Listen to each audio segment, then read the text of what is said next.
Kentucky Secretary of State issued a reminder. This is unbelievable, and yet believable.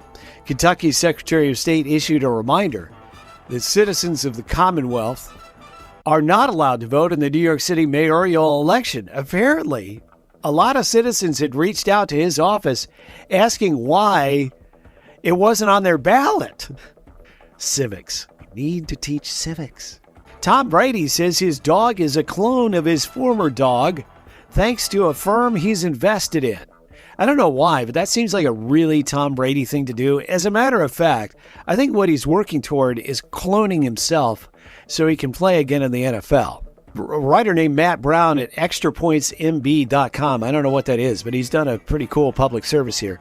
He's done a records dive and come up with the top booze-selling football universities in America. Of course, this is a fairly new thing. It used to be a huge no-no.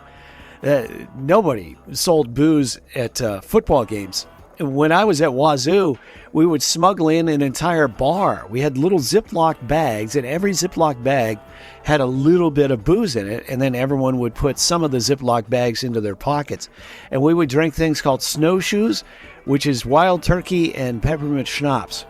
And it gets cold out there in the Palouse, and that would warm you right up. The second half of the Apple Cup one year against Washington is kind of a hazy memory because of those snowshoes.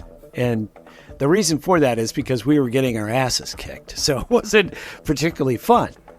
At any rate, you can now buy it legally at football stadiums. And he did a deep dive to find out where most of the booze was being sold. What do you think is number one? Oh, you don't even have to guess. Of course, it's Wisconsin. They've realized $1 million more in the number two university, which would be Nebraska. Wisconsin has sold over $3 million, 255,000 plus units sold. Congratulations to the University of Wisconsin. It just says they are covered in glory. They're winless in the Big Ten. They're winning the other rankings. The trial of the man accused of throwing a sandwich at a federal officer included victim testimony. On Tuesday, the officer who was hit by the sandwich, the Border Patrol agent who was hit, testified on Tuesday that he was not injured by the sandwich, but did feel the impact through his ballistic vest. The sandwich came apart and, quote, kind of exploded, end quote, on his chest upon impact, he said. He went on to say, I could smell onions and mustard. Is this really in court? Well, they showed him video of the sandwich hitting him, and then they asked him if he recognized the sandwich. And he said, I don't know. I did not go back to collect it. They then pressed him, the defense attorney, on whether the sandwich actually exploded. That sandwich hasn't exploded at all, has it? Upon showing the video. And he replied, it looks like a little bit is coming out towards the bottom. Oh, that's a real court case. Well, we'll see if we can get a verdict in that trial today. Paris, the city announced a macabre lottery. If you want to be buried near Jim Morrison and Oscar Wilde, you have to enter.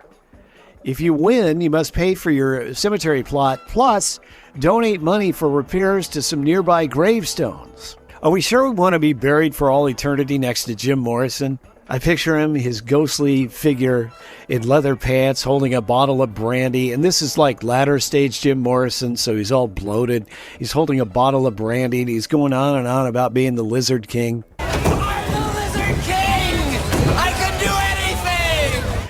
Yes, Jim, you're the Lizard King. You can do anything, and that just goes on for all eternity. That doesn't sound like fun. Vienna, after 60 years, a now elderly German man has cleared his conscience. In 1965, he took a skull from the catacombs of St. Stephen's Cathedral there in Vienna, where 11,000 souls have their ancient resting place. He called it youthful exuberance as he gleefully took some guy's head, and now he's mailed it back. You know, I can vouch for this.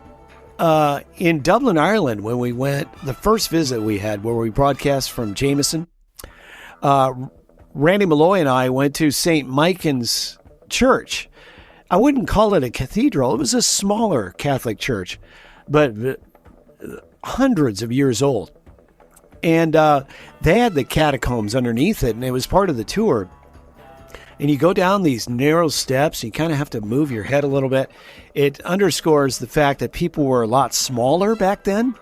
So you get into this thing, and they have these different crypts, family crypts, with a gate in front of them. And you have stacks of wooden coffins. And in some cases, the ones on the bottom have, over the decades, collapsed. So you have random arms and legs, and in some cases, there's just skulls sitting out in these crypts. And in fact, 3 men who tried to foment a rebellion in 1790 against the British, their bodies are in there. They share the same crypt, and these particular gentlemen were hung, drawn, and quartered by the British, and then put in this crypt. So, no one reached in and grabbed any bones. But that's how they used to do it. You would pay for a family crypt. And I think 1 or 2 of these crypts at St. Michan's were still active. In other words, there were people alive who would eventually be put in there, which is kind of an unsettling thought. But the ones we visited, it was clear they had been in there in some cases for hundreds of years. But it was fascinating, if a bit macabre. That's there at St. Michan's in Dublin, Ireland. Beautiful city, by the way. You can enjoy it and not go down underneath churches and look at skeletons. But, it is kind of cool. Portland, Maine Health System has issued an apology, speaking of the dead, for sending out 500 letters to living people to inform them that they had been diagnosed as deceased. Houston, Trump Burger on the city's west side has disappeared, and it's been replaced by a pizza place. And now we know why. The owner of Trump Burger was here illegally, and earlier this year he was arrested and deported, and that's why Trump Burger went out of business. Yes, I'd like an irony burger. Schertz, Texas, no one hurt, which is a miracle. The train didn't derail either. Another miracle. Tuesday morning, a train slammed into a semi hauling cars, that truck, on the tracks. Whether they were stuck there or just went through a gate or something, I don't know. But that could have been a lot worse. Sarasota, Florida, for reasons that aren't quite clear, charges have been dropped against a married couple who were witnessed joining the Mile High Club right there in their seats. Without getting too graphic, the woman was using her hand, and then she was using her mouth. Enough of that. Yeehaw! North Charleston, South Carolina, police report a man doing donuts in a church parking lot just before 11 p.m. on Sunday night. They found beer cans and skid marks, which is a country song I haven't yet written. They found him close by, blocking an intersection with his vehicle. He was in his underwear and a tank top. He was blasting music, and he was arrested for drunk driving, and they also found him in possession of cocaine, so there's that. And finally, we have 3 Ohio Proud moments, all from Alliance, Ohio. Number 1, did you know you could buy sex toys at Meijer? I learned this because cops shared a photo of a gentleman wanted for taking sex toys from Meijer. Story number 2, police busted up an illegal bar recently, seizing booze and guns there in Alliance. And number 3, finally, in Alliance, Ohio, the trifecta. A 42-year-old man robbed a Huntington Bank branch Friday, made off with $400 in $1 bills. We see him robbing the place in a dark hoodie, and perhaps he was trying to throw the cops off his trail because he was arrested in a Smurf hoodie.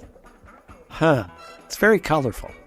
The suspect, when he was cuffed, asked police if he could keep the $400 for the jail commissary. Request denied. And that's where we'll leave things on a Wednesday. Thank you so much for listening, for your support. Let's meet again and chat tomorrow.